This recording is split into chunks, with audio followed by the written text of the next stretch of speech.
Saturday, everyone. I am so tired. I woke up this morning at 7, like I jerked awake. I don't know. I changed the ringtone on my phone and I think I just don't hear it or it's too soft. So I overslept, but it doesn't matter. It was all good. I just got up at 7 and did my exchange, and then I did mine at 10 instead of at 9 and 1 instead of 12. So you just have to bump your time when that happens. So yeah, I did kind of a late night exercise thing last night, so I thought that would put me straight to sleep, but in fact it did the opposite. Annoying. Anyways, I am going to cook up some lamb for Ben and my lunch, and again I always do more of a larger meal at lunchtime, so I'm just getting this set up. And I thought I had defrosted beef, like cow beef, but it actually ended up being lamb, so that's cool. I'll make that up. I cut up my scallions and my garlic. I love garlic. Got my tomato, got my lettuce, and what else? Oh, cilantro. And I'm actually going to end up making what's it called? Fry bread. I'm just kind of in the mood for it, and we'll see. I can only eat just a little bit, but it's one of Ben's favorite things to eat, so I'm going to cook that up for us today, and I will be back when that magic starts to happen, so hang on. I decided that I'm going to cut these up a little smaller because they're kind of big pieces, and then I put a little bit of olive oil and just a touch of butter in my pan. I always use cast iron for the most part, so I'm very excited. I don't know, I just get super hungry when I empty. So right now I don't have any dextrose in me at all, so I'm just super thrilled about eating lunch. And then I have my dough already made in here, and I'm going to roll it out. I wish that I had the skill to do more of the Native American traditional way of manipulating it in your hands and then like pulling it into flat formation, but I do not have that skill. I think I'm just too heavy-handed or something, and I have to be careful too, because sometimes I'll over-knead the dough. Or sometimes, you know, where you're making dough, because it's just basic things. It's literally flour, baking powder, and salt. Some people add dry milk to it, dry powder milk or something. I don't. But anyways, so I just roll it out and then fry it up, and it's going to be delicious. And today I'm actually just going to make it pretty small, because, I mean, like, size small, almost like little tacos, because, well, that's basically how we're going to eat it, but also, it just saves on, like, the grease. Here, this is going to be loud. And all of that when they're smaller, I think. I don't like to fry at all, typically, so I don't like to use the Crisco, but I will on special occasions like today. That's okay. It is what it is. So, yep. There we go. It's starting to fry. It's looking better. Let me see if I can get you to... There we go. If you could smell it, it smells delicious. So... all right, well, I'll get back to you once I start rolling out the dough.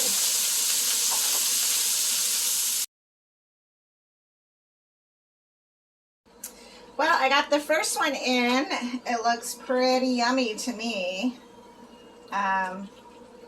It's always scary because you have to have your oil hot enough to fry it, but not too hot that it becomes overwhelming or it leaps out of the pan. That's always scary, especially if you have gas fire.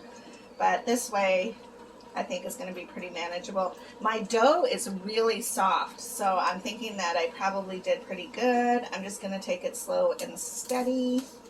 The first one's always kind of iffy to me. I don't know. I always give it like it's my first attempt. Let me see. And I always put a hole in mine. I don't know why that is, actually. I was just taught to do it that way. So that is what I do. I'm just going to grab some more dough and watch that a little bit. I don't want so much flour that it, you know, is just cooking flour, but at the same time, I also need it to not stick to my countertop. I need to get one of those big plastic, like, pastry things where you're supposed to roll out pastry doughs on, just because I think it would be better than the countertop, although I did disinfect, so it's always good. There, I'm going to let this rest for a moment, and that's just going to fry on up. It's hot today. It's an overcast today, but of course in Tucson it's still always just pretty dang hot, so I think I'm going to turn this up just a touch. There we go. We'll see how that works. I thought I was only going to make like maybe 3 or 4 of these, but it looks like I've made enough dough for maybe 8.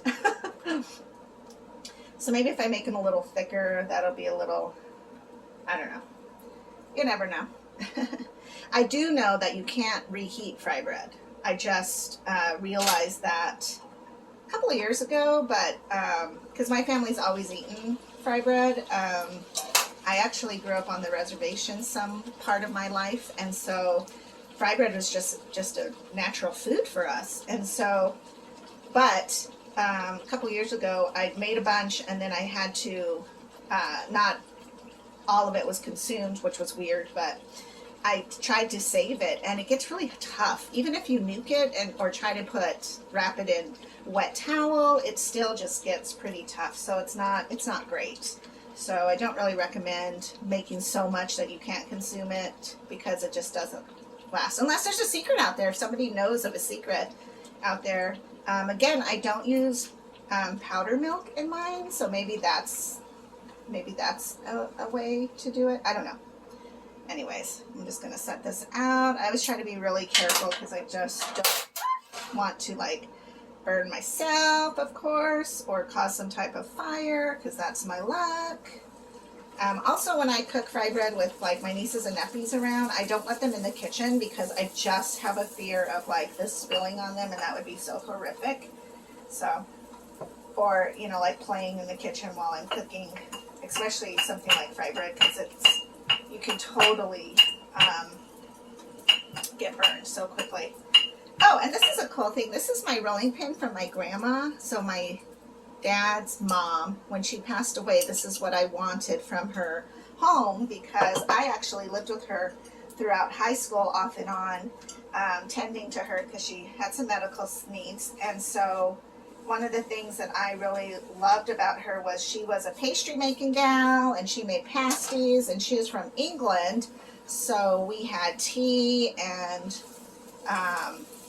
what did we have? Tea and graham crackers in the morning. So I just remember such a rich bond with her over cooking and talking, and her rolling pin. I was so blessed that I was able to grab that from her items. So yeah, so that every time I use it too, I think fond memories of her. So all right, let me flip this over.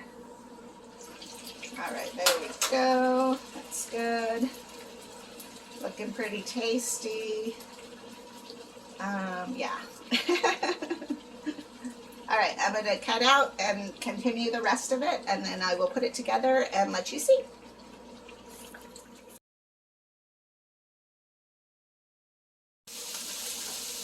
Okay, so I got all the fry bread made, and now what I do is I put the meat back on the burner and kind of heat it up again, and then also I threw in some scallions and some garlic to help kind of season it up a little bit. But let me tell you, it does not need a lot of seasoning. So I always add, which I forgot to tell you, this. It's the McCormick steak seasoning. I love this. It's really good on lamb. So I tend to sprinkle that all the time that I make up lamb. So I'm just going to let these kind of crisp up and heat up a little bit again. I'm very happy with the fry bread. It came out really nice. Sometimes they come out hard. Sometimes they come out like thin and brittle.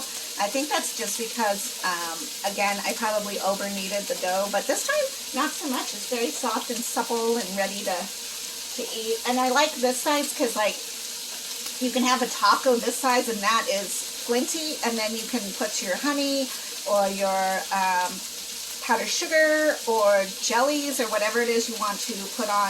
And it's a perfect size again for a dessert if that's what you like to do with yours.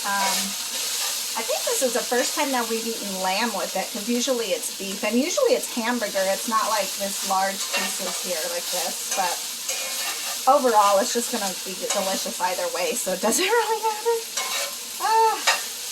It is hot in this kitchen though, let me tell you what.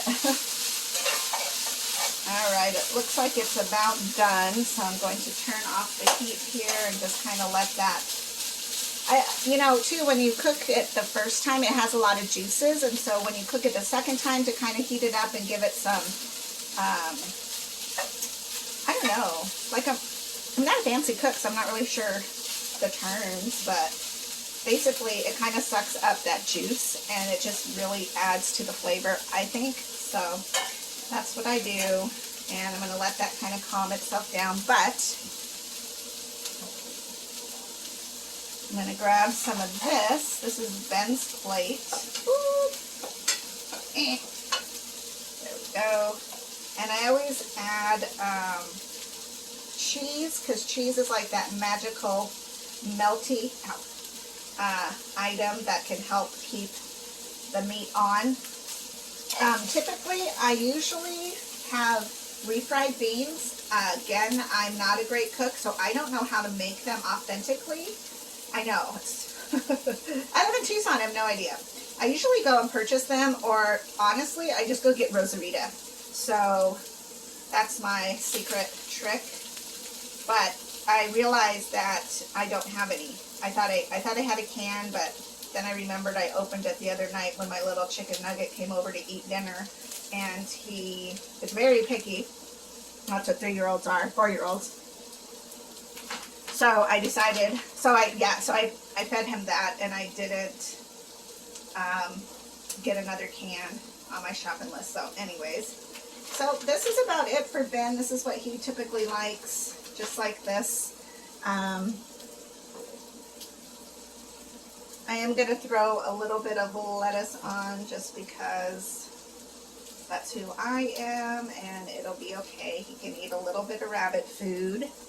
I don't think he likes tomato very much. I know my older kid doesn't, so I think I'll leave tomato off just to be sure. And there we go. And that is Ben's plate. You know, when you're 13, you got to keep on growing. Now I'm going to add just a little bit of cheese. Cheese has salt in it, so I always want to be very cautious on the amount of cheese that I eat, although I'm very addicted to it. Like, I love cheese, all kinds of cheese. I would eat cheese all day if I could, but, you know, don't want to die of a heart attack. So I'm just going to sprinkle some of this on. Oh, it's pretty warm. Thing I have nails. Yes, yes, I'm so hungry. Okay, so I'm going to throw that on there. I'm also going to have a little bit of rabbity food here. And I love cilantro. Like, I cannot eat enough cilantro. I don't know what my deal is, but it just is what it is. So I'm going to throw that on there. There's that. And then I'm also going to throw on some tomatoes, because I love me some tomatoes. And let me tell you, that potassium in there, oof, yum, yum. That's mine. So there we go. There's our meal for today. I did use the better cheese. Yeah, so I'm going to go ahead and click off, and you guys have a great day. I'll see if I can load up some more things later on, but I'm pretty tired, so I think I'm just going to take a nap. So you enjoy your weekend, and I will talk to you later.